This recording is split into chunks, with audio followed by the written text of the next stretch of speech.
नमस्कार मेरे किसान भाइयों, किसान साथियों।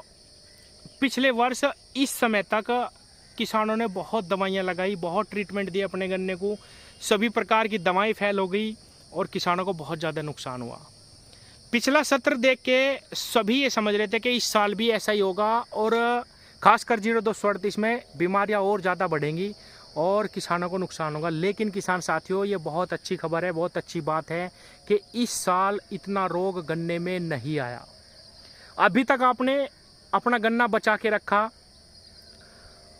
कुछ स्वतः ही इस साल रोग भी कम आए और किसानों ने पिछले वर्ष को देखते हुए इस साल बहुत सावधानी रखी, समय पे 20-25 दिन के अंतराल पे दवाओं का स्प्रे करते रहे और अब तक किसानों का गन्ना अच्छा खड़ा है। इस साल बहुत ही अच्छे खेत खड़े हुए हैं।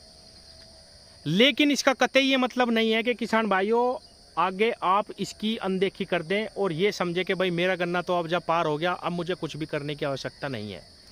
किसान भाइयों, ऐसा बिल्कुल नहीं है। अगला महीना बरसात का है और बरसात के समय पे ही सबसे ज़्यादा बीमारियों का प्रकोप देखा जाता है। उमस हो जाती है वातावरण में, फंगस का जो अटैक है वो बहुत ही ज़्यादा बरसात में ही आता है और टॉप बोरर से भी ज़्यादा परेशानी पोक्का बोइंग हमारी फसल को पहुँचा सकता है। पोक्का बोइंग एक फंगस से फैलने वाली बीमारी है किसान भाइयों, इसमें आपको फंगीसाइड दवाओं का इस्तेमाल करना होता है। मेरा कहना यह है कि आपको बरसात के समय पे भी अपनी फसल में स्प्रे जरूर करानी है किसान भाइयों, जैसा कि हम अब तक करता है। 20 दिन के अंतराल पे एक कीटनाशक और एक फंगस की दवाई का स्प्रे अगर आप 1-2 स्प्रे और लगा देंगे बरसात में किसान भाइयों, तो आपका जो गन्ना है वो बिल्कुल बचा रहेगा और किसान भाइयों पिछले साल के जो नुकसान की भरपाई है वो इसी साल हो जाएगी। किसान साथियों, मैं आपको दिखाता हूँ, मैंने पहले ही सजेस्ट करा था किसानों को 8 खूड़ पे 1 खूड़ छोड़ दो। अब देखो गन्ना बड़ा बड़ा हो गया, ये पेड्डी का खेत है, इतना बड़ा बड़ा हो गया, उसमें फिर हम स्प्रे नहीं लगा पाते। लेकिन इसका अब हमें फ़ायदा मिलेगा। जिन किसानों ने 8 खूड़ पे 10 खूड़ पे 1 खूड़ खाली छोड़ा हुआ है, मैं आपको दिखाता हूँ।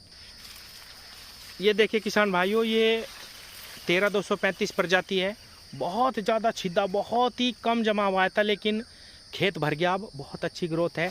अब देखो 8 खूड़ ये आपको दिख रहे होंगे, इसके बाद ये मैंने 1 खूड़ खाली छोड़ा हुआ है। ये देखिए पूरा खूड़ खाली है। आप इसमें किसी भी वक्त स्प्रे लगाते रहिए।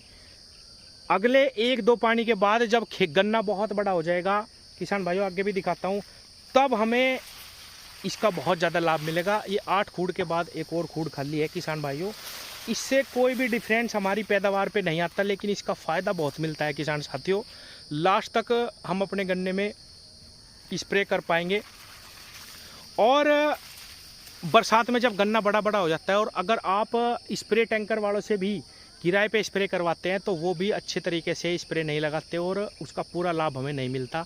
इसीलिए ये काम हमें कर ही लेना चाहिए। 10-12 खूड़ पे 8 खूड़ पे 1 खूड़ खाली छोड़ देना चाहिए। अब आता हूँ मैं दवाओं पे किसान भाइयों।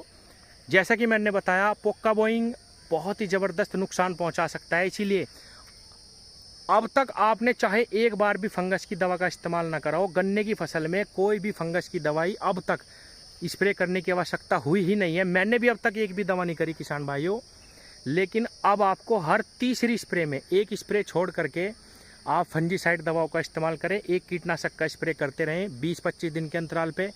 और किसान भाइयों, अगर आपके खेत में कहीं पर भी टॉप बोरर का अटैक आपको थोड़ा बहुत नज़र आता है तो तुरंत उसमें देर न करते हुए स्प्रे लगाएँ।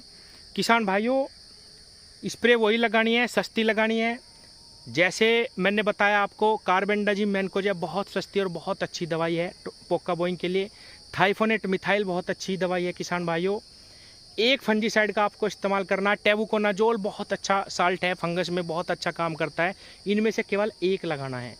एक अगर मैं दवाई टॉप बोरर की बात करूं या कीटनाशक की बात करूं तो मोनोक्रोटोफॉस सबसे सस्ती 450 से लेके 550 के बीच में आपको 1 लीटर मिल जाएगी। 8 से 10 बीघे खेत में लगा दो।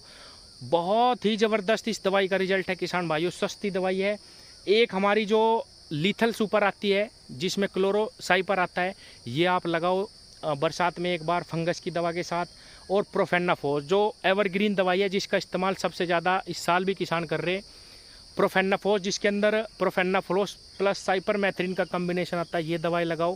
किसान भाइयों, कहने का मतलब ये है कि बरसात में अपने गन्ने को बिल्कुल भी नहीं छोड़ना। ये नहीं सोचना कि भाई अब तक हमने तो पार कर लिया, अब कोई दिक्कत नहीं है। बरसात में ही अब से भी ज़्यादा रोग बरसात में आएंगे। और अब तक आपने गन्ने की रखवाली कर ली, अपने गन्ने को पाल लिया, इसलिए इसको ख़राब नहीं होने देना। 2-3 स्प्रे हमें और लगानी है बरसात में।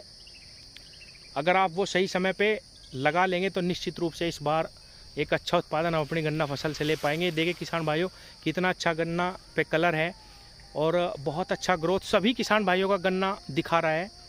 इसीलिए मेरा कहना यह है कि इस बार हमें पिछले वर्ष का भी घाटा पूरा करना। किसान भाइयों, अपना समय पे अभी स्प्रे लगाते रहें। और एक चीज़ और मैं बताऊं किसान साथियों, बरसात में जैसे ही आपके क्षेत्र में बरसात हो, जैसा अभी चला हुआ है, लगभग आधे उत्तर प्रदेश में बरसात हुई है। अगर आपने 2-4 दिन के अंतराल पे ही 5 दिन 7 दिन पहले ही स्प्रे करिए तो कोई दिक्कत नहीं है।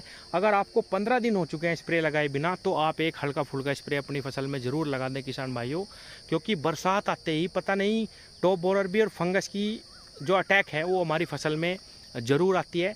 हालांकि अभी गर्मी पड़ने के ही आसार हैं। जो बरसात है वो जुलाई में 15 जुलाई के आसपास मानसून आते हैं उत्तर प्रदेश में।